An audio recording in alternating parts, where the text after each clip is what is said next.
Coming to you from Chicago, this is GovLove, a podcast about local government. GovLove is produced by ELGL, the Engaging Local Government Leaders Network. We engage the brightest minds in local government. I'm Dan Bolin, a local government attorney and partner at the Ansel Glink Law Firm in Chicago. For this episode, we're partnering with the American Planning Association's Planning and Law Division, talking about planning law careers in local, state, and federal government. I've prepared an original Van Halen song parody for today's episode. Let's see if how you like it. Planning law, the planning law. For the listener, everyone on the Zoom was playing air guitar for that. So for today's episode, we're going to talk to some local government lawyers, Tina Axelrad, the Denver zoning administrator, and Daniel Arking, the assistant corporation counsel for the city of Detroit. Then we're going to talk more about state and local roles with Kim Mickelson. She's an attorney with the City of Houston Legal Department and is the current chair of the Texas State Bar Government Lawyer Section. And finally, we'll talk to some folks with federal experience, Samuel Capasso, the Community Infrastructure Resilience Branch Chief for FEMA, and Nestor Davidson. He's a professor at Fordham. He's formerly in the General Counsel's Office at HUD under Obama, and he's held positions in New York City government, federal and local, the wide-ranging roles, all looking forward to talking to all of them. We're also joined today by the Planning and Law Division's live webinar audience.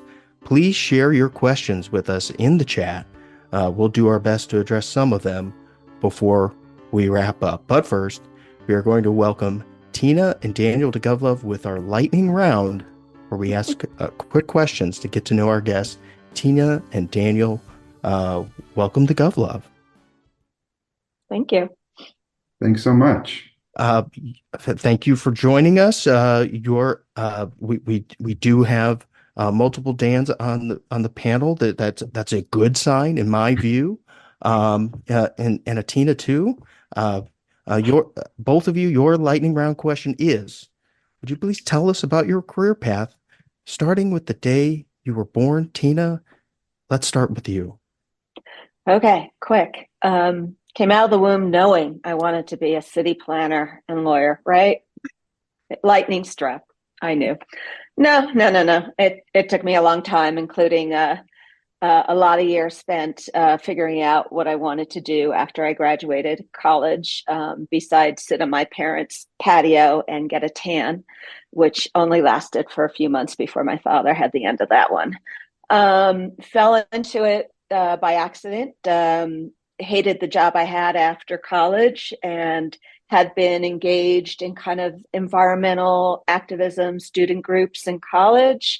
So started looking around for that and found this one-woman city planner show in my hometown in Pennsylvania, and just went to talk to her like, what's a city planner? What is that?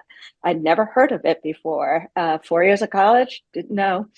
And sounded interesting, and I started moonlighting for her on weekends and evenings, following her around like a puppy dog. She paid me minimally. It was more sort of an internship, I guess. But that's how I found out about comprehensive planning and city planning. And generally, the meetings we went to were all a lot of small towns and cities. And at those meetings, she was one of the smartest people I've ever met. And she'd say her shtick, and everyone would sort of go, and then look down at the end of the table, and they'd say, well, Bob, what do you think? Or in this case, in this room, Dan, what do you think? And Dan or Bob would not necessarily be the smartest person in the room and maybe even not have anything to say. But I quickly learned that was the city attorney. And I thought, I want to be Bob or Dan. They're getting a lot of attention. They have their fingers in all of this, and I don't even know if they're really qualified. So I found my way into grad school, and I applied from the get-go for a joint degree in city urban planning and law. I went to New York University and had a delightful 4 years. Each degree program making the other one more bearable. So I did graduate with a degree in urban planning and a JD from NYU. And first thing out of that was, I want to be a municipal city attorney. And then my loan statement came in and I said, I can't be a municipal city attorney. What else should I do? And I found a boutique law firm in Los Angeles, California that did primarily real estate and had a land use group. And I practiced land use law with them. Cox, Castle, and Nicholson in LA. They have offices in other parts of California. Learned a heck of a lot in 3 years. I'm still recovering from those 3 years. It's been a long time and 3 children later, and I'm still recovering. I did litigation. And that, I have to say, is one way to learn land use law quickly. It was a 3 years amazing amount of information that I still carry around with me today. After that, one earthquake later, moved to Colorado and had to figure out what to do in Denver, Colorado, and discovered that there was this thing called consulting that was not a law firm and was not city government, but it bridged the two. And I ended up consulting, doing land use policy, planning, and code drafting and development for 11 years with Clary and Associates out of Denver, Colorado. And just as my mileage program was bursting at the seams with all those miles, which was the best perk ever, but a lot of travel, an opportunity came up at the city of Denver, and I switched gears and went to work for the city of Denver as a principal city planner. So took the lawyer hat on, which had already started gathering dust at Clarion, though at Clarion it was all recovering attorneys too. So it was like a little club. And so it felt more like a hybrid. City was truly planning, but I was working in codes. There was this little project to update the city's 1955 zoning code. And I jumped right on board and found myself drafting a lot of code for the city of Denver and using all those good legal skills about what's constitutional or unconstitutional and how you write good legislation. Did that for a few years and then switched gears from planning to development services and started working with our permitting teams and actually administering and enforcing the law, which is a wonderful new perspective to take on. It freshened up everything, and I've been enjoying that for the last 10 years and became zoning administrator of the city, where I use my legal skills all the time. I'm interpreting, I'm administering, I'm explaining, I'm teaching everyone about the law. And so that's where I have been and still am. Take it away, Dan. Wow. What an excellent life story. From the Pennsylvania to the Colorado and beyond. I gotta ask, do you have a favorite mountain range? You got Appalachians in there, you got Rockies. Well, what's your fave? Oh, the Rocky Mountains are amazing, and within the Rocky Mountains, my favorite are the San Juan Mountains in south central Colorado. Strong endorsement. Well, go check them out if you can, folks. But we do have to move on with our lightning round. Dan Arking, would you please tell us about your career path, starting with the day you were born? I haven't been able to trace it quite back to birth, but I can start at the ripe old age of about 3 years old, when I attended the Popcorn Preschool of Brooklyn, New York, which did not include land use planning as part of the curriculum. But fast forward 18 years with an undergraduate degree in the physical sciences and the knowledge that I was not going to move forward with a career in the physical sciences and no other knowledge beyond that, interviewed with the son of my preschool teacher, who was then working in New York City government. And we reconnected, and he had a budget line available, and I had a lot of time and a lot of interest available, and we connected, and I ended up working for him in the Bloomberg administration in New York for about 2 years. He then moved on elsewhere in the Bloomberg administration and ended up as a paralegal general aide to Mayor Mike's, my first Mayor Mike's legal counsel, and spent about a year and a half immersed in his famed bullpen in New York City Hall, which was a really phenomenal experience. I was a fly on the wall of the mayor himself, his deputies, his senior advisors from all different subject matter areas, planners, budgeteers, subject matter policy experts, legal counsel. And so it was just a phenomenal place just to physically be present for a while after college. Looking around, I sort of tried to sample from the best of the best there, and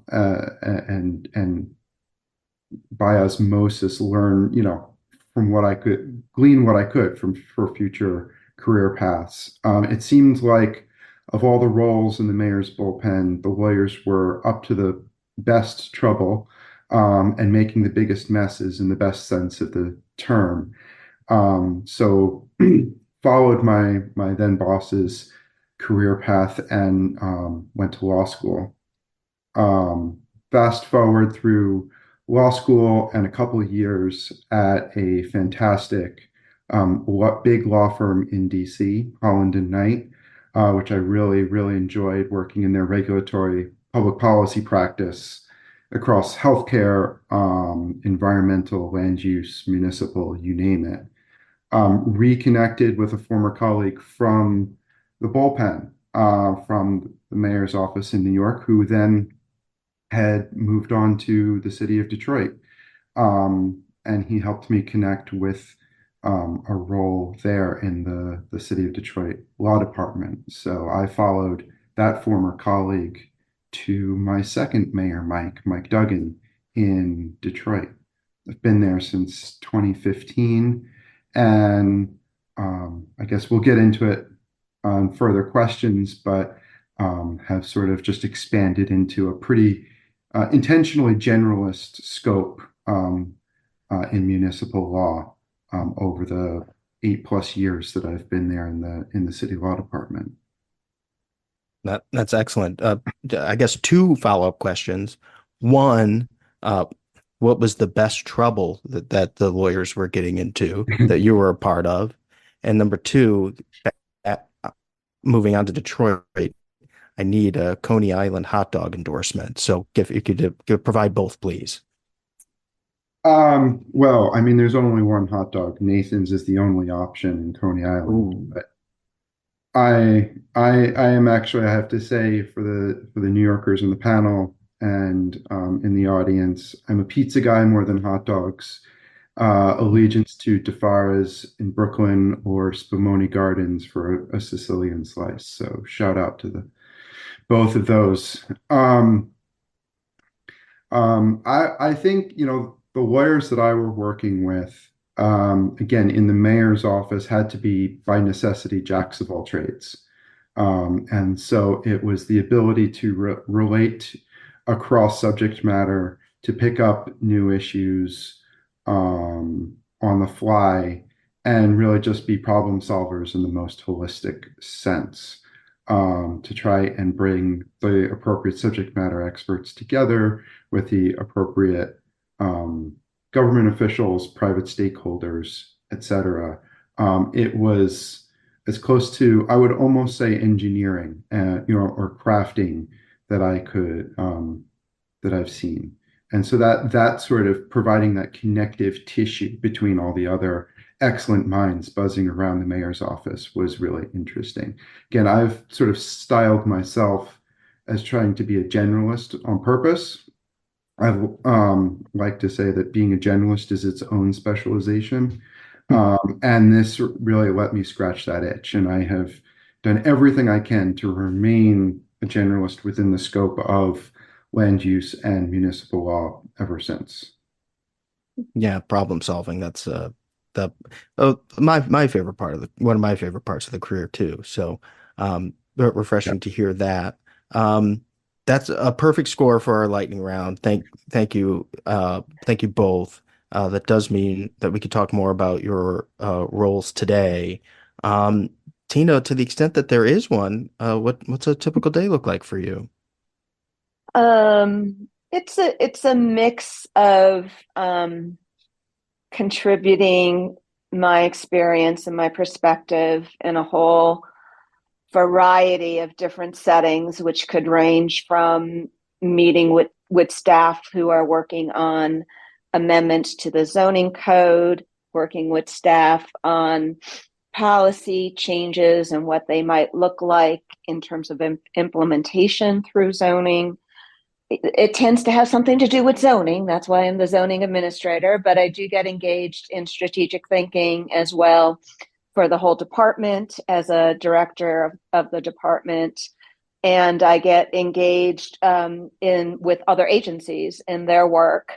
So I've been actively engaged with Mayor Mike Johnston here in Denver on homelessness resolution and the migrant crisis and housing and shelter, and doing it very quickly. So I Hmm. get drawn on for my subject matter expertise. And I think a lot of the skills that come with being a good planner or lawyer, the ability to do a little bit of facilitation, a little bit of distillation, a little bit of corralling and keeping on topic, and just having the curiosity that I think a lot of lawyers and planners have. And, being the generalist, like to know enough about a lot to bring that perspective into the room is something I think I share with Dan too, particularly from my consulting work. Picked up a lot of knowledge or a little knowledge about a lot of things. And so that's been helpful. And then I actually do some substantive work. I still do some code drafting. I do written code interpretations. I appear at hearings and public hearings or appeals. I assist with litigation if there's any. We tend not to like to sue people. We typically get sued. But every once in a while, we actually take some proactive enforcement litigation type things. So engaged in Hmm. that. And yeah, it's always different. A lot of mix up. I complain about the number of meetings. I wish I had a little bit more time at my desk just to do the work. A lot of email queries and customers who are both upset or curious about what they can do with their land. So it's a It is mixed bag. it is so hard to sit down and find the time to do code drafting with the endless meetings and emails and what Mm-hmm. what what what have you. I can feel you there. We're experiencing, the the asylum seeker arrivals um, Mm-hmm. emergency in Chicago here too, in the surrounding suburbs. What is your role in the city's response to that? So generally, we've been standing up emergency shelters or quickly buying whatever hotel is available for sale in the city and Yeah. transitioning it into emergency shelter with an eye towards permanent housing. And all that requires a lot of coordination. It requires permitting. And I'm there to facilitate, expedite, answer questions, help corral the right people in the room and brainstorm and do it as quickly as possible. So at that level, to get things done, there's a lot of people with decision making authority in the room. Yeah, in our office, it's the the kind of response almost remind me of the pandemic time emergency response We to actually gathering had together an and scrambling and emergency. Yeah, we had a yeah, declaration of emergency around it as well, which helped harness the same kind of responsiveness. yeah, wow. So how was your legal background kind of informed your role as zoning administrator then? Um, you know, um, on a number of different levels, I think going to law school, even though I haven't practiced in a traditional sense, um, I think the research and analytical skills have really come in handy that I started picking up in college, but really I think honed in law school. I think the communication skills with the planning side, primarily, there's a lot more emphasis on presentation and group work, whereas the law school, you tended to be, at least when I went, it was more of a lone eagle enterprise. But working in groups, working collaboratively, has been huge. I can't get away with just doing things by myself in the public sector. I think we were able to do that a little bit more in the private sector. So working well with others, which you get honed in your graduate experiences. But I think the lawyerly skills, I think it's the analytical mind, it's the breaking difficult things into digestible pieces and tackling it bit by bit. It's having the knowledge of where your backstops are in terms of the legal context in which you're working and how much you can push or bend or twist, but acknowledging there's probably a backstop there and just not ignoring it helps a lot to frame a discussion or suggestions or experiments without being a naysayer. But Yeah. I think we can get away with that, but here are the risks type of thing.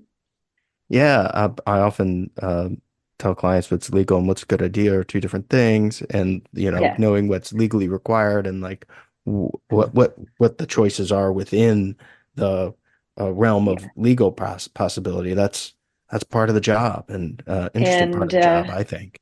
I think the favorite city attorney saying that I picked up along the way is stupid isn't illegal.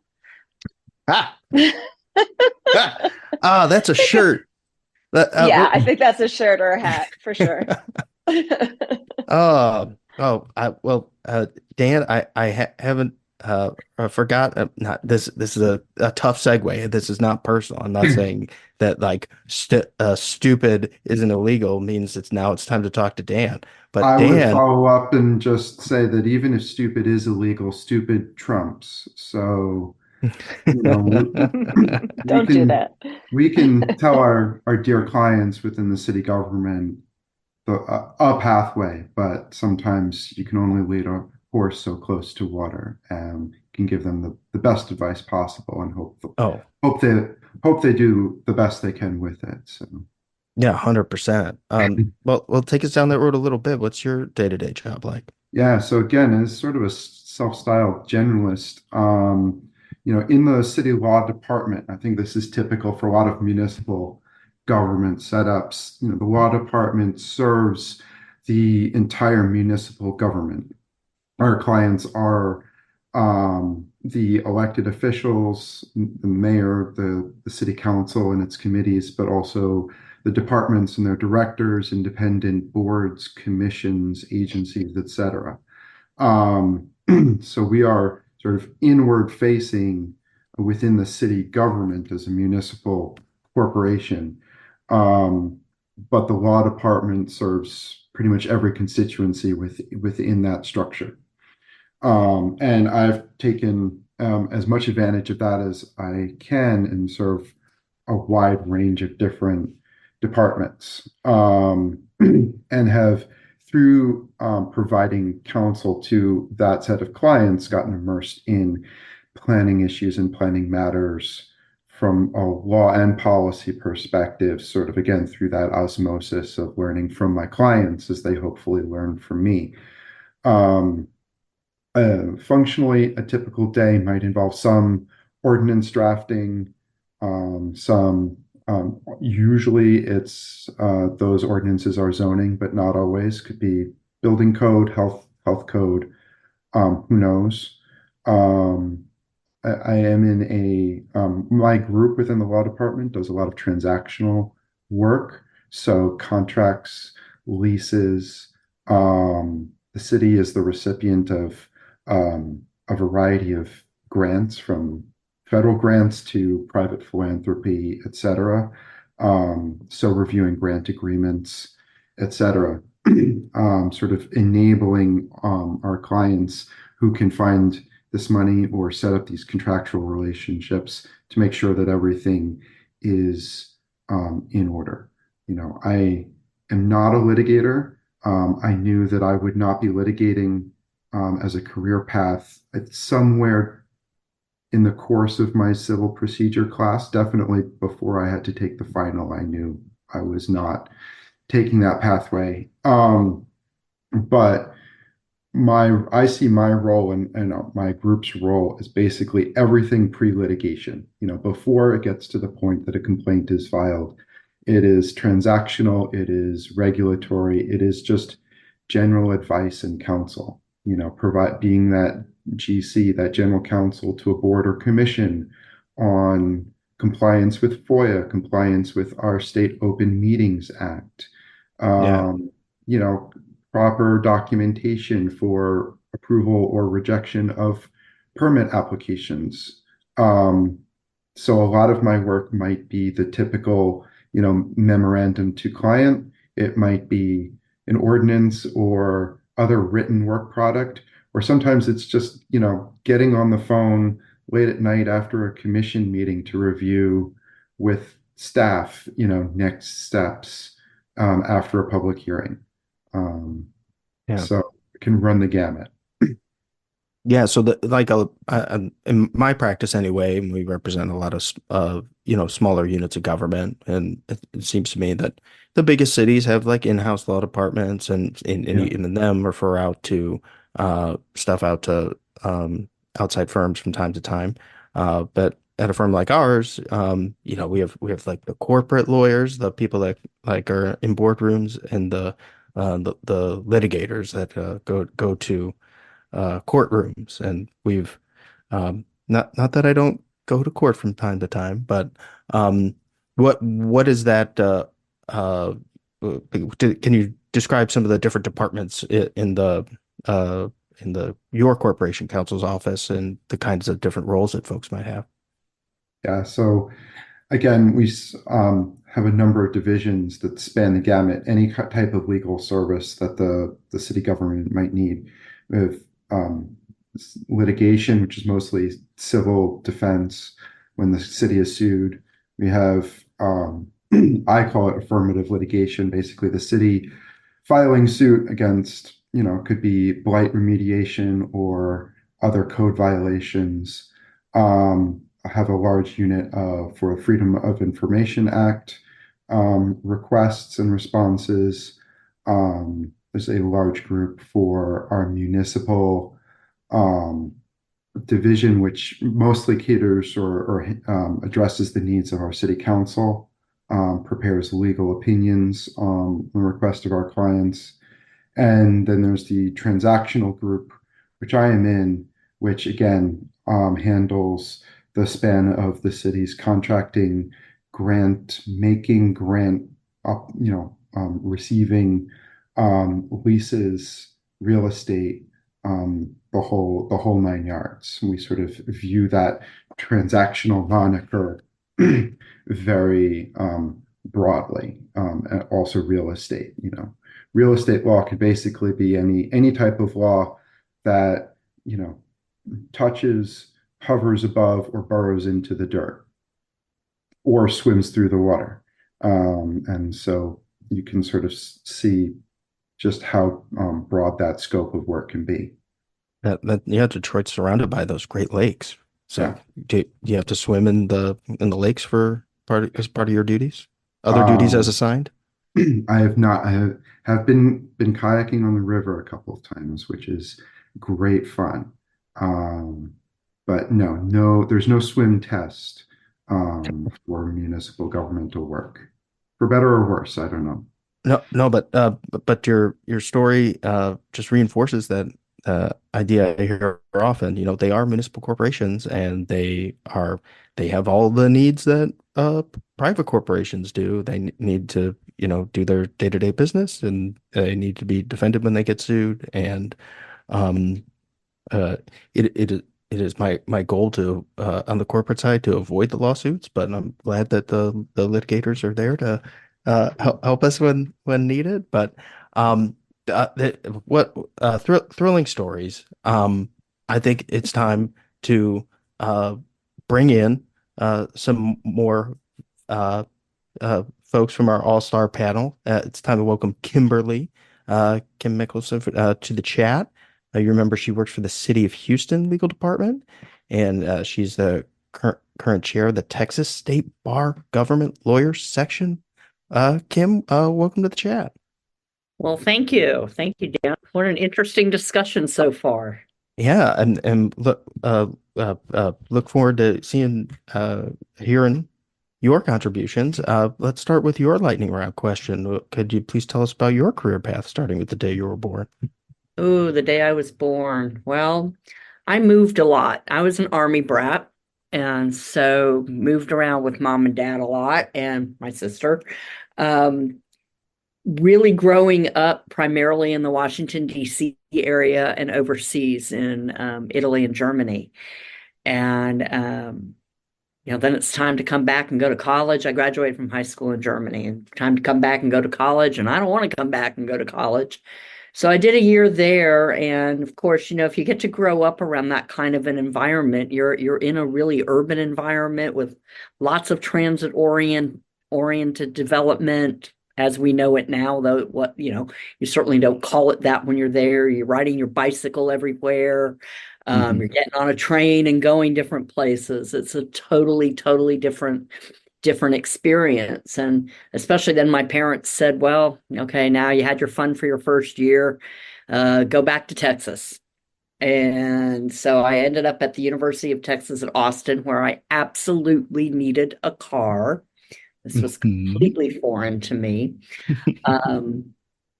And so started, continued my education at UT. And I was in a program called Plan 2, which we always jokingly said meant plan to go to law or graduate school. But it was a liberal arts honors program that basically let you design your own degree program. And I focused a lot on urban economics and housing and social policy and those kinds of coursework. And I think that was really when I first figured out I can make a career out of this. There's a place for it. I wasn't really sure what planning was, kind of like Tina. It's not really well communicated at an undergraduate level that urban planning is a thing. Right. And that it's a career path. But, I kind of started to get the idea, and policy wise and so forth, policy and law wise, you could do this and make a difference, and I think really have an impact on people. So when it was time to go to graduate school, the old Plan 2 problem, I looked like Tina. I looked only at joint degree programs, and either in master's in urban planning and law, or public policy in law, or PhD in law. My primo program in PhD in law didn't admit me, so I ended up just, looking at Plan B. I stayed at Texas because I also didn't want the problem of, can I afford to work for the government when I get out of law school? And I was lucky in that Texas gave me, I had fellowships and scholarships, and for me, grad and law school was not a costly endeavor. I was very fortunate.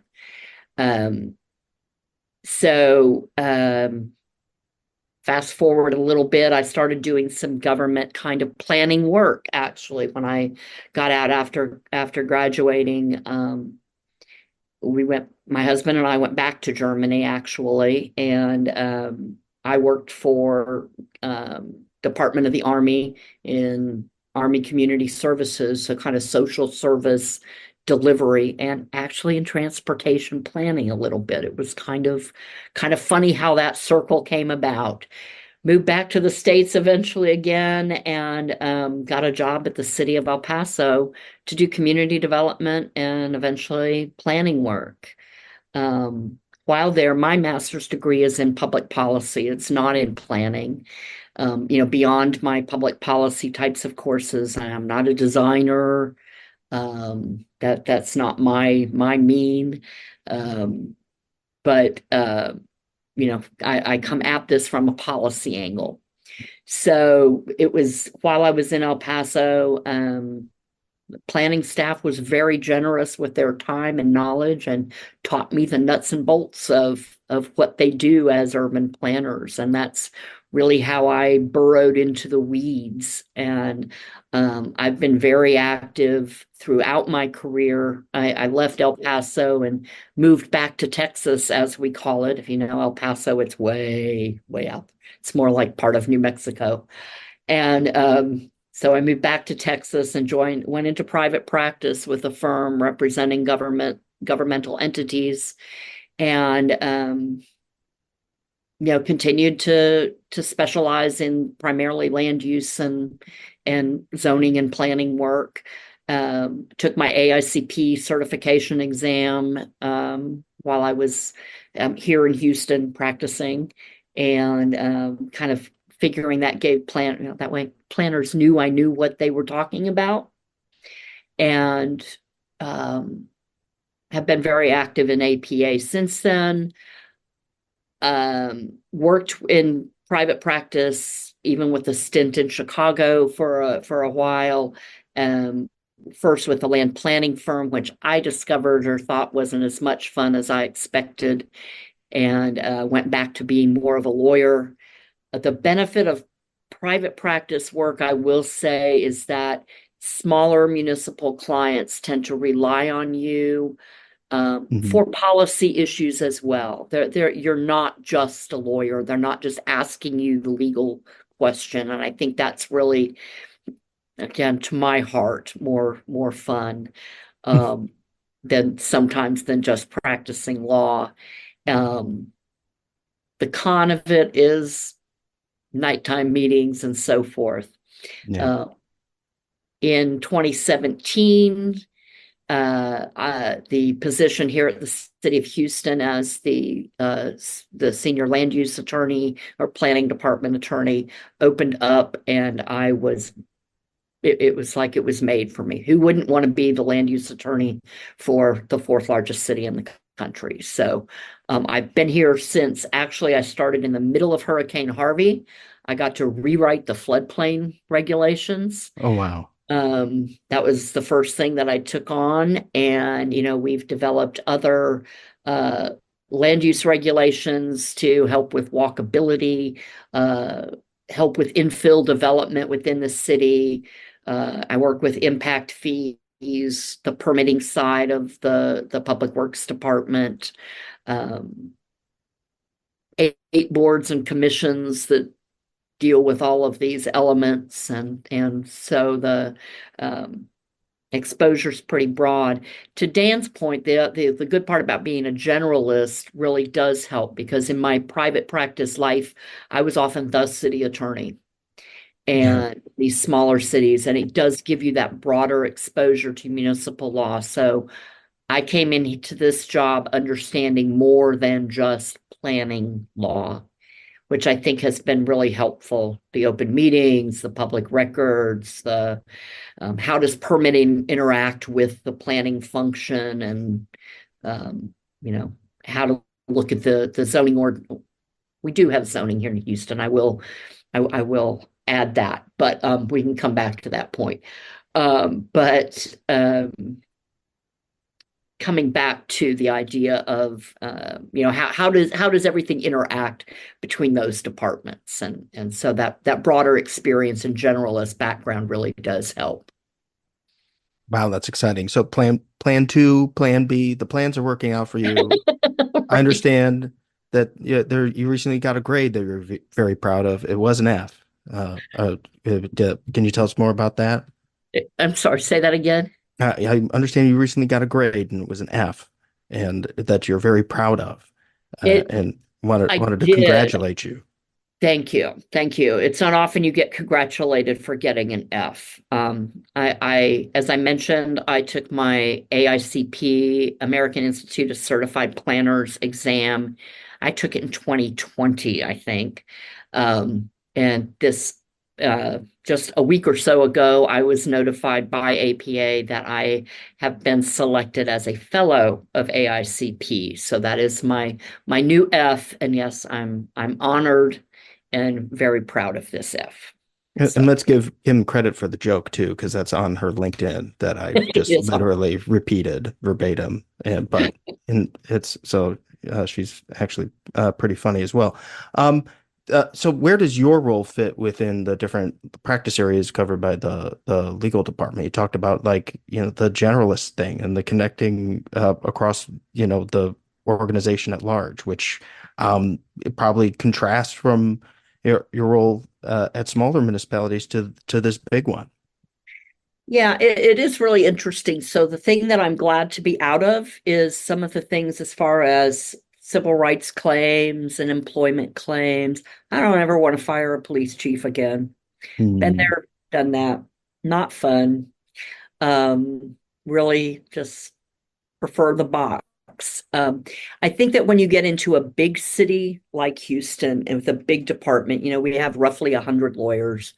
Um, it's easy to get siloed, and you're just seen as, I think my predecessor was probably seen as just the planning lawyer. But I think that maybe my position, because of that generalist background, is a little more unique. People know they can ask me questions with that I have experience on some different areas that normally the person filling this role might not. Very, very interesting. And you have another role as the chair of the Texas State Bar Government Lawyer Section. Could you tell us a little bit about that and some of the like state and local planning law careers that you encounter with folks through that organization? Yeah, that's been fun. I've been involved and active with them for about 10 years. I will tell you that as a young lawyer practicing in Texas, it seemed like the state bar was the purview of the big firms. Hmm. It was, who had the money to run the candidates and so forth. And it seemed very isolating. That has really opened up in the past, I'll say, maybe 15, 20 years. So I've been very active as my APA time has allowed, with the government lawyers section. And, part of what we try to do is to bring the knowledge of what government lawyers do, how important that is to, frankly, just about everybody, because local government touches everyone. And if you're ever at a bar function and somebody says, "Oh, you're a government lawyer," you can say, "Yeah, and if you say it that way again, we'll see if your garbage gets picked up next week." You can't really do anything about lawyers don't control the garbage collection, but it's a fun cocktail conversation. But yeah, so we've got about 2,500 lawyers, I think, in the government lawyers section now. Wow. It tends to be primarily local and state level. Clearly, there are federal lawyers here practicing in Texas as well, but we have a federal legal section, so I think most of them gravitate to that specialization. But we're active at the state bar conferences. We hold our annual government meeting with a government law 101 and then a 2-day advanced course every summer, and coming up the end of July this year. So, touching on all the topics that, city, county, state, state agencies, local government corporation lawyers face. Yeah, what kind of state planning law roles do you encounter through the section? Well, so, as you know, Texas claims to be a fairly hands-off state. And if I can make a brief aside comment, let me apologize for the governor, or on behalf of some of us. But, the state does not a lot of true planning, as far as from a land use perspective. And even in the county level, their roles are extremely limited Hmm. by state law. It's just, we're kind of a no government, private property rights still reigns here. But I will say that the state has made some headway into primarily water development and floodplain planning at the state level. Mhm. And I don't mean floodplain in the sense of, looking at, FEMA maps from that perspective, but flood planning in general. How are you going to deal with it? Where are we going to put the water when we know it comes either through sea level change or the next big storm? That, we know is inevitable. It's just a question of where it hits. So, no, I think the Texas Water Development Board in particular has been very active in taking on some great roles of looking at a statewide level of planning that's necessary in at least the management of that asset. It sounds like you've made great use of your involvement with professional associations to build your career. How do you recommend other folks do that? APA, the Planning Law Division, your state bar. What advice do you have for folks in that regard? Yeah, I say dive in, volunteer. There's always something to be done. I got involved first, probably with APA, Planning and Law Division, through the Texas chapter. So, that was a great way. At least it was law, and that way the office would pay for the dues and things like that. So, that helped. But then it was a great way to network and learn, meet people. Right. And it's those connections are important, and glad to connect with all of you today. We're going to connect with a couple other folks on our panel, and then stick around with all of you for question time at the end, folks. In the webinar, please don't forget to add your questions to the chat. We're going to take a look at those later on. But it is finally time to welcome Sam and Nestor to GovLove. Of course, Sam Capasso is the Community Infrastructure Resilience Branch Chief for FEMA, and Nestor Davidson is a professor at Fordham, and he was in the General Counsel's office at HUD, and he was also in New York City government too. So look forward to talking to you guys about that. Welcome, gentlemen. Hi, thanks for having us. Good to be here.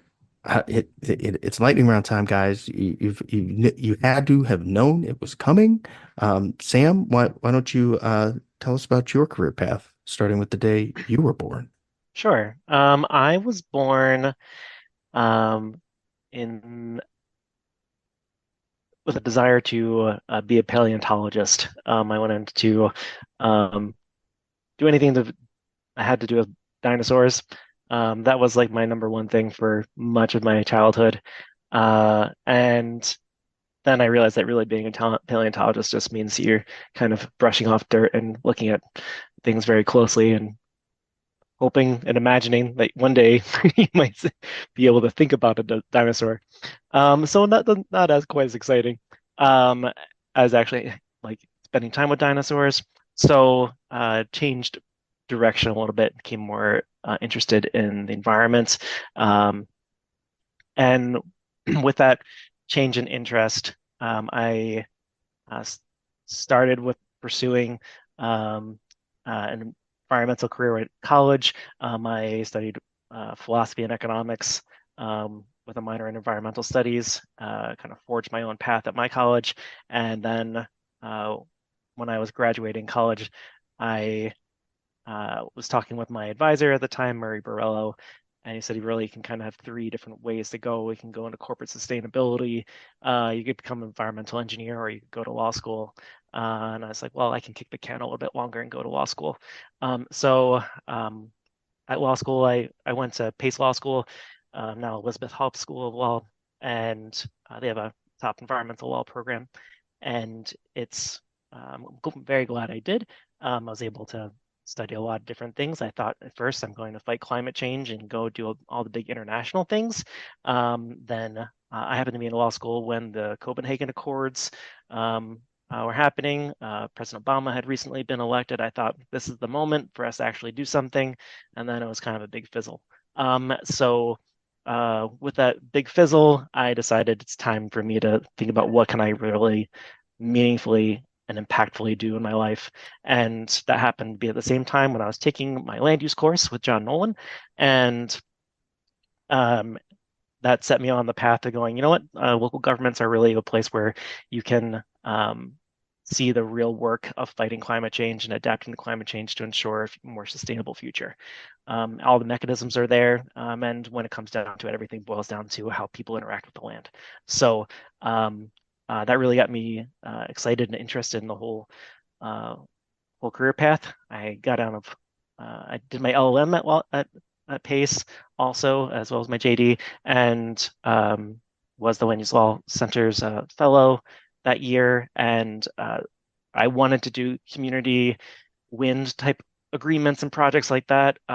They said, well, we have the sea level rise project we can have you do. And I was like, I hate sea level. I think it's just everybody wants to do sea level rise change stuff. But I did it, and I'm really glad I did ultimately, because there was a section there about a section in this legal framework we were writing, all the different laws that affect the Hudson River was what it was about, and how we could use them to address climate change and sea level rise. And no one really had any expertise on the disaster part. So I got to focus entirely on the disaster part and develop it into something more substantial. And that put me on a course to when Hurricane Sandy hit and I was out of law school and underemployed. I knew I couldn't volunteer, but I could get a job. And so I applied at FEMA. And when I did, they asked me in my interview process, what's the difference between an A zone and a V zone? I said, A zones have waves and Vs don't. I was wrong. I was had to get those backwards, but they said we can work on it. And I was hired on the spot, and I've been with FEMA ever since. So started with floodplain management, and then moved around within what we call hazard mitigation, which deals with our floodplain management work and also a lot of our grants to make sure communities are building more resiliently, both before and after disasters. And that's kind of got me set on this path.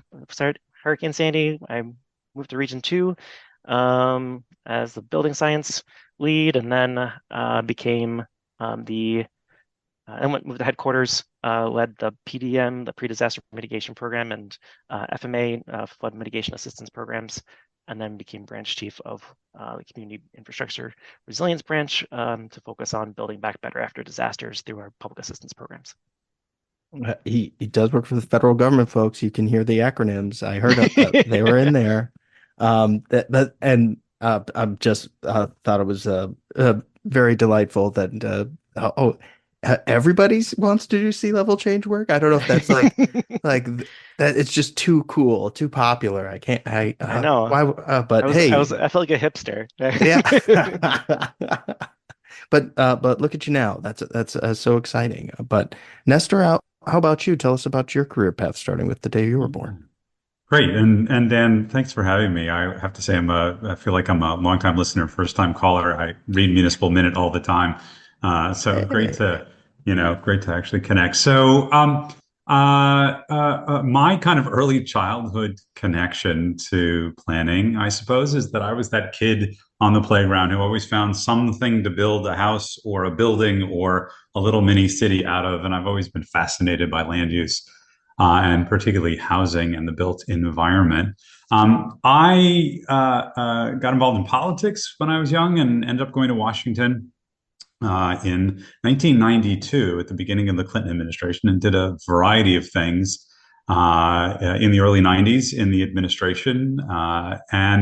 Like many other people who've spoken, I looked around, and the people who seemed to be doing the most interesting work were lawyers and people who were really at the intersection of substance and process and policy. And so I decided I was going to go to law school, and went to law school and came out and went back to DC and looked around and tried to find work that was resonant with kind of my interests. And I had written my undergraduate thesis about homelessness and had long been interested in these issues. And for a variety of reasons, landed in towards the tail end of the second Clinton term at HUD in the general counsel's office as a sort of baby lawyer. And it was great because I was able to learn everything that the agency does, not just the substantive policy work, but as others have talked about, if you're in the government and you're a lawyer, you're going to do everything.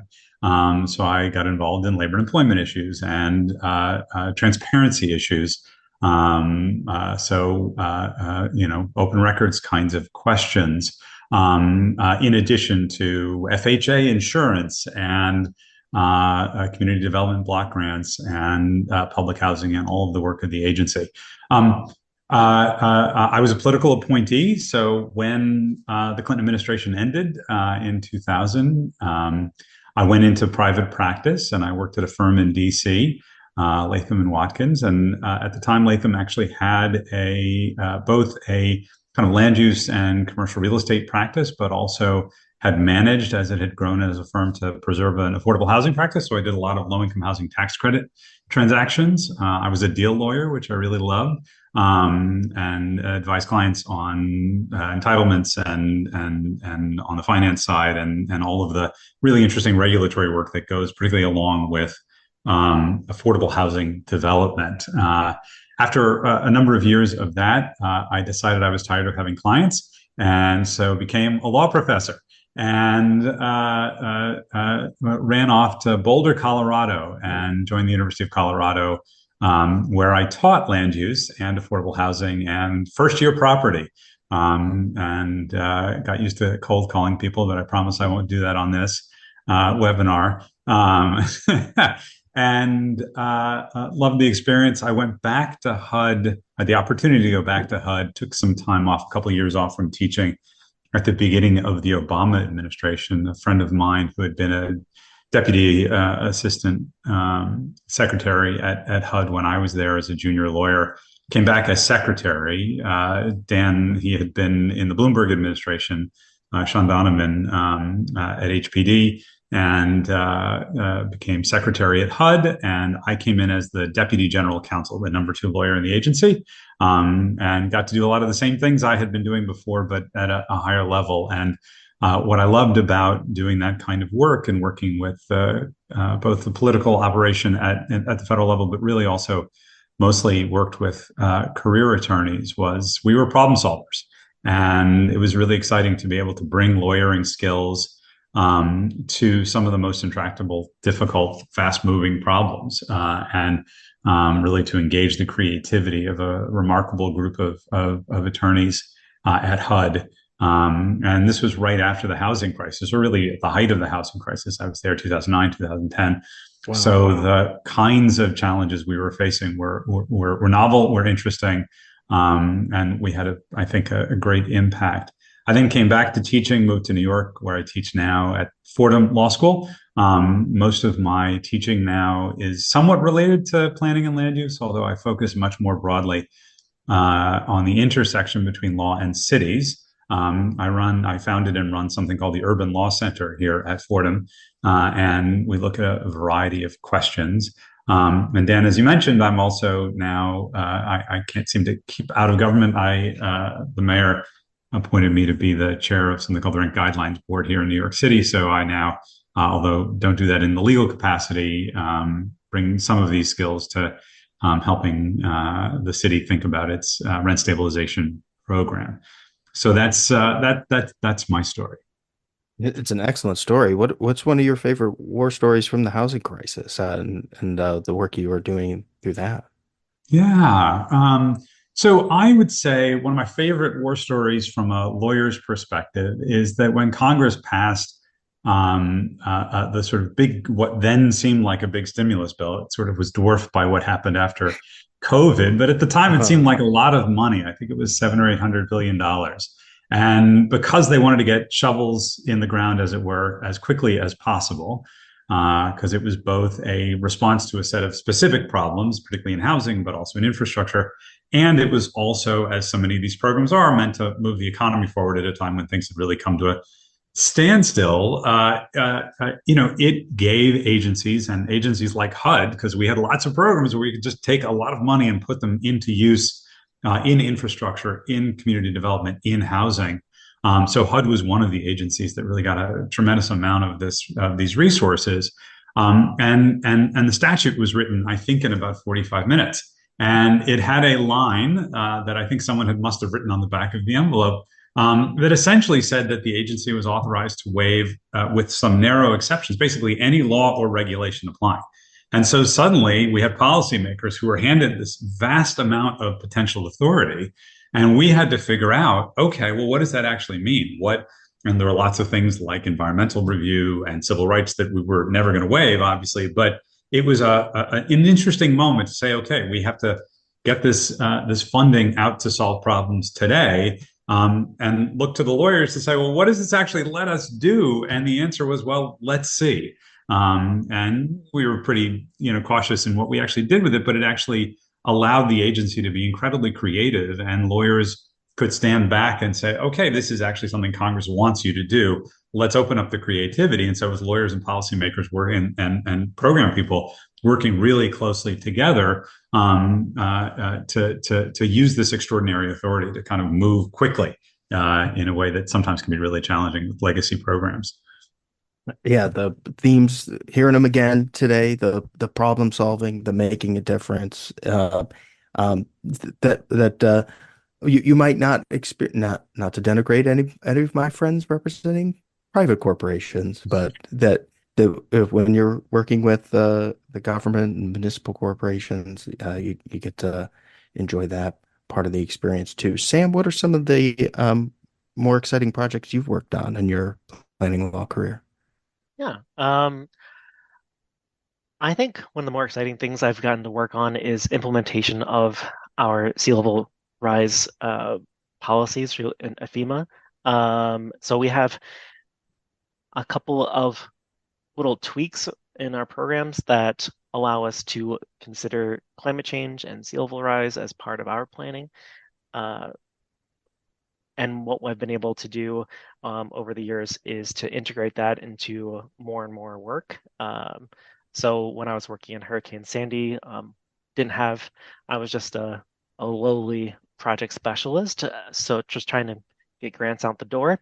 And I was able to find projects that were not successful, that were good projects, and then make recommendations about, hey, if you incorporate sea level rise as part of your planning here, then you will be able to actually get this project to pass. And once that realization happened, the flood doors kind of opened, and we went from oh yeah, you can't really do anything to, oh wow, we can go way, way bigger than we thought we could. Yes, please, we will take that path.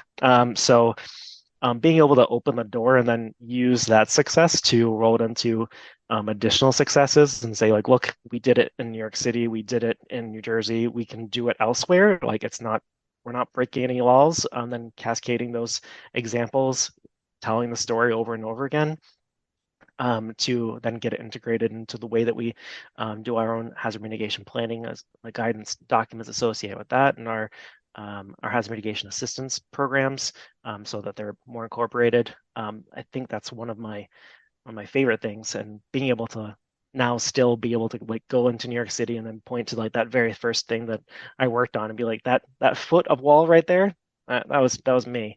I made that happen, and all these other projects, they cascaded because I was able to get that movement on the project. Very, very cool. So, like, what does your day-to-day job look like in your career today? Sure. It's changed over the years. I was in the trenches and moving projects, but moved into more managerial and supervisory roles, helping other people to learn how to successfully review and manage projects, making sure that projects are consistent with hazard mitigation plans, making sure that they're consistent with guidance and things, working with our communities to ensure that they are thinking about where can they get funding for projects that they have on their list. So my current day-to-day is I'm actually acting as division director currently, and in that role, I'm overseeing all the mitigation operations, the climate resilience type work of all of our disasters at FEMA. So I have oversight over all of our mitigation cadre. Those are the folks in the field working these projects. So my day-to-day, it's meetings and meetings and meetings, trying to make sure that we can coordinate across different programs and make sure we move the ball on some of our bigger initiatives, like ensuring that climate change is integrated into our projects, making sure that we are more equitable in the way that we operate our programs, and that we're ready for future disasters. Wow, that's interesting. How does your like planning law role or your planning law background, fit within the larger organization? I think it's pretty helpful. Not a lot of folks come at least to this agency with a legal background. So being able to come with a legal background and then also understanding how that affects our land is really helpful. FEMA in particular, and with our National Flood Insurance Program, fits in a really kind of odd nexus where the federal government is getting involved in local land use, and that's kind of an odd thing. And so it makes it really interesting, just academically, of how is the federal government engaging in this? What are the bounds, like the real bounds on all this? And working with I work with our attorneys. We have an attorney assigned to me and to our division to work on these kinds of issues. What we do on where my planning law background is helpful is being able to understand how to use those levers to ensure that we're building back better after disasters. We do a lot with building codes. And so that's kind of this whole other line, is making sure that the building codes that we advocate for through and are modeled through the ICC, the International Construction Code, are reflective of climate risks, reflective of hazard resistance needs against disasters. These are pretty big hurdles, and we really need to be able to understand what all the complex issues are with both engineering pieces, the legal pieces, the programmatic components, and then all the political pieces that are also right outside of all of that stuff to make it really work. So being able to navigate that space and at least having a few of those blocks already in my head pretty solid, and feeling I have this foundation to be that translator between different areas of discipline is really, really helpful. That's very cool. And maybe I didn't expect this, but local government is closest to the people. But it's really cool to hear about. You're able to look around and see the impact that your work is having directly on folks' lives, even from the federal level too. That's very cool.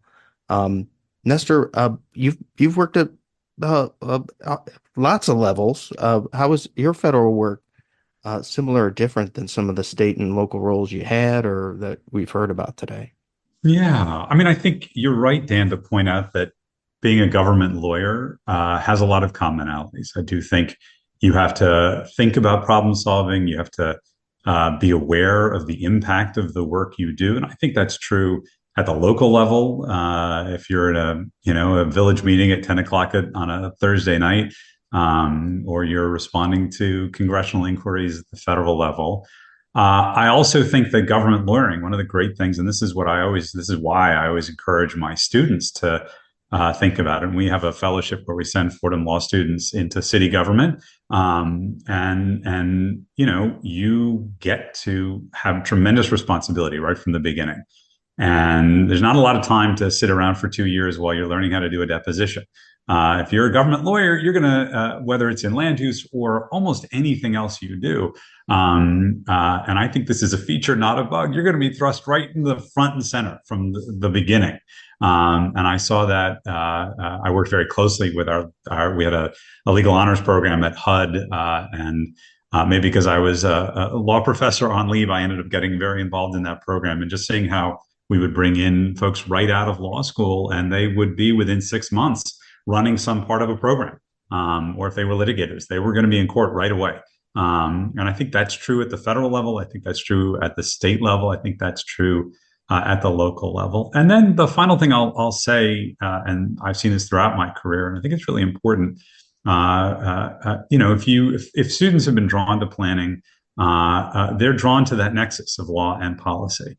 And the great thing, and I think you've heard it from all of us about being a government lawyer, is that everything you do is substantive, it's technical, it's detail oriented, but it's also policy, and more often than not, it's also politics. And so having to play three-level chess like that, I have always found makes the work that much more interesting. Whatever substantive area you're passionate about, whether it's land use and the built environment, or healthcare, or any other area, that's going to be true. And I think that's a really wonderful thing about being a government lawyer. You're right. You can't be front and center. You're reminding me of when I was on the local news a few weeks ago to a city council meeting, and I was like, the cameras are there, and when the news story ran, I'm like, man, I hope I'm not making a goofy face sitting up there on the dais. Like, they're long meetings, and so you need to control what your face is doing. Hey, one more for Sam. And Nestor kind of touched on it too, but want to give you the opportunity. Why do you think young lawyers should be considering government careers? I mean, it's going to be an echo. I think there's few places where you can so quickly get so much exposure and have a huge impact on what's going on. And I think if you decide to only do it as a short-term thing, if you end up deciding it's not for you, I think just understanding how government really works is incredibly valuable. You are able to better understand, like, why does this not work? And then once you understand that to some degree, you better understand, like, what mechanisms, where are the levers to pull to make things work in the future. Often it is not that someone doesn't want to do something, or that they are like actively against something, so they don't know how to do it, or they don't have the bandwidth to do it, whatever it might be. And it's an opportunity as a young attorney, like, going into government, to better understand that and be like, oh, this is the real need, this is why. And you can then come out of that career path, if you so choose, knowing what really can help everything function better. Oh yeah. Yeah, that is very, very cool role. Sticking with the themes of today, the making a difference, all of it. I love it. We are government lawyers, and we have this instinct when we're meeting that we do have to allow public comment, that many of our state open meetings acts require. Let's take a look at the chat. First one that jumped out at me is lots of great questions in the chat, by the way. We'll get to as many as we can. Question from Miranda. I'm a city planner. I love law and policy. I am conflicted whether or not to go to law school because I am already in a director position. Do you have any considerations or know others that were in my shoes? I can see myself staying in local government, working for a land use attorney, or opening a consulting firm, doing mostly policy changes. Tina, this sounds like a question you might be well suited to answer, but anybody feel free to chime in. Tina? Okay. Hi, Miranda. Yeah, I hear you. As I think all of us can echo here, investment in law school is a huge life decision, right? There's a lot of time and money that goes into attending law school. And I know there was another question about attending law school while working full time and making those kinds of trade-off decisions. I mean, it's a very personal decision, but I think first and foremost, if you're seriously thinking about taking up the legal side for some of the reasons you heard about today, and some of the opportunities that might open up to you that are different than just being purely a city planner, that I can't answer that for you. Law school is hard. It takes a lot of time and commitment and energy and focus, at least from what I can remember many, many moons ago. I also would have hated it to drag out more than it already did. So the idea of doing it part-time, personally, I don't know that I could do that, but then I was in a totally different place. I didn't have any family or responsibilities. I did take the LSATs while working full-time, but I only had a 9 to 5 job. I wasn't a director or a city planner. So it's one of those things, do you carve out the time and space and financial commitment? I think you heard today, there's a lot of different opportunities to mix the two, or to have the choice of doing a more legal position, right? I'm still in a city planner position, but I feel like I'm still a lawyer. I just don't get to hang a shingle on my door, or I'm on inactive status with the Colorado Bar Association because I don't need to really activate that. Saves me from a lot of continuing education requirements. But there's just different avenues you could go with that law career. I think talking to a career counselor or talking to other professionals in the field is something you should start exploring. I did a lot of informational interviews as I was trying to figure out what to do with my life. I'm a huge believer in those kinds of conversations and the networks that APA or can open up, or even the Bar Association in your state or city might have young lawyers, or, I would start looking there for some advice. I would love others to jump in. I'll start babbling. Dan, can I jump in on that? I'll add. Yeah. Yeah, please do, Dan. Go. And I'll just, at the risk of being overly concise, I would just say don't go. Very simple. If you're already in a planning role, and you want to do more drafting, take on more of that legal-ish aspect of your planning career, pick up a copy of Llewellyn's Canons of Statutory Construction, read it a couple times, and you're mostly there. That's glib, but unless you are interested in really transitioning to a legal career where you are practicing law, where you are litigating land use cases, where you need that bar number in order to appear, I would recommend taking the time away from your career. I would recommend avoiding the expense. I mean, it's basically, unless you've got a great situation in an in-state law school, it's basically buying a second house for 10 to 15 years, best case scenario. And these are just practical considerations. I'm very happy with the choice I've made for a lot of the reasons I've mentioned, and that others in the panel have mentioned and articulated even better than I can. But there is a lot you can do to arc your planning career to align more closely with what the lawyers you're working with are doing. Audit some classes at your law school. There's some, generally available. You don't have to dive into the textbooks, but there are some legal texts that you can pick up to understand the lawyer's perspective. And that will get you pretty close to just short of actually practicing law. Tim, I know you want to jump in too. I do want to in. I will say this. I think when I went to law school, I actually really did not want to be a lawyer, because I knew I didn't want to practice bankruptcy. I knew I didn't want to practice family law. I knew I didn't want to do a whole bunch of things that you have to study to get that license.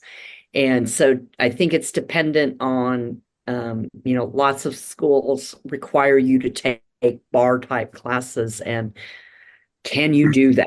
And if I hadn't been at a national school and I'd had to take those, I probably would have not finished law school. I think there are lots of things to do with a career. I think Dan's absolutely right in that you can skill yourself and upskill yourself from whether it's coding or looking at the kind of issues that the lawyers deal with, policy, drafting, interpreting ordinances, maybe even learning about the research side of it. Lots of law firms are hiring planners. Yeah. And I know I fought with my old firm to get a planner on there, and sadly, when I left, she left. But that's a real skill set now that firms are really saying, "Hey, this is a value to our clients," and so then you really get into the thick of it, and that may be an alternative. Yeah. Yeah. Possibly with the sole exception of Nestor's students and his curriculum and clinic Yeah. sounds really interesting. I mean, law school, the traditional curriculum is still very traditional, and it will track you towards sort of litigation or common, practice of law or academia. Yeah. I still remember vividly my on-campus interviews looking for that summer internship. And the first question of every interview is corporate or litigation, because you got to check one of those two boxes. And I show up to the interview saying, I want to work at the intersection of law and policy and make fundamental change to, affect my community. And they say, that's not one of the boxes on our sheet. Mhm. So, again, great assets in the law curriculum that you can glean from it. But if it's just to accentuate a planning career, you are going to be swimming against the tide of the legal curriculum. Yeah. It's hard to cobble together within the requirements of a typical JD degree, a very narrow specialization. I tried the best I could at a school that prides itself on public service. And so some of it is also a function of the school, what you might have access to. So, the Fordhams, the NYU, some of those that, have in their motto, a private university in the public service. If you do end up going, I would certainly steer towards those that have clinical practice, as much symposia around policy and the types of government work, and that have placed people or have fellowships or scholarships for public service, if you are going to go that route. Yeah. I would agree with that. That's pick your school carefully. Yeah. I just want to add one Yeah, more go piece, Sam. Yeah, please. Is while I generally agree with everyone here, if it's earlier in your career, like you're like 25 or something like that, it's probably not as bad. It's really about when you're making this investment and whether you'll be able to recoup the value, the cost that you're putting in. If you're doing public service, there is the public service loan forgiveness program. I just got my loans forgiven after 10 years of service. So like there is a pathway to alleviating some of that massive burden, but easier in the earlier part of your career than in the later part of your career. If you're already a director and you're looking at second career, maybe not the time to switch over to trying to get a JD. I would probably generally agree with folks here. That would be a thing that you'd want to really carefully weigh if that's exactly what you want to do and make sure you want to do it. Cool. But if you can do what you want to do without getting that extra degree and paying that extra huge chunk of money, probably best to do that. Yeah, I did a year or two between undergrad and law school and in state government. And so when I went back to law school, I had an idea of exactly what I wanted to do, and I wanted to do this. And so fortunately, I ended up doing it. That's practicing municipal law. Now, I did not know podcasts weren't a thing at the time, but Kim, I know that there's a question here for you, and you've mentioned in your comments the importance of these professional organizations. For the attorneys that are AICP, how do you qualify and obtain the AICP? And remind us what AICP is again, if you would. Yeah, so AICP is the American Planning Association's professional designation of the American Institute of Certified Planners, and you must take an exam and meet certain educational and or experiential requirements to be allowed to sit for the exam. So you can come at it several different ways, and if you are a graduate with a master's degree in a planning program from a PAB,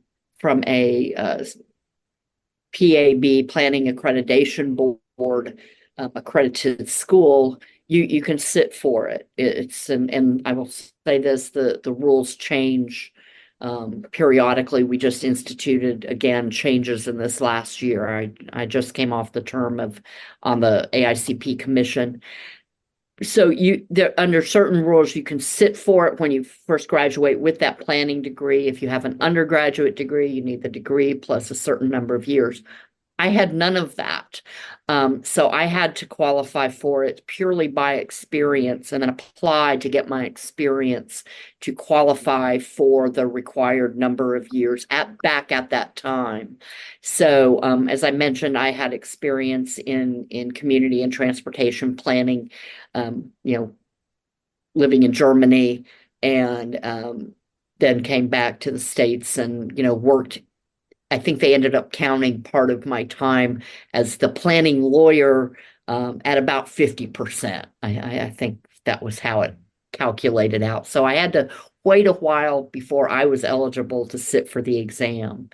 And then I will tell you, I had to learn a whole lot of stuff I didn't know, like planning history and who's who and what was the first plan and stuff that, while the planning staff had taught me a lot, had not taught me that part.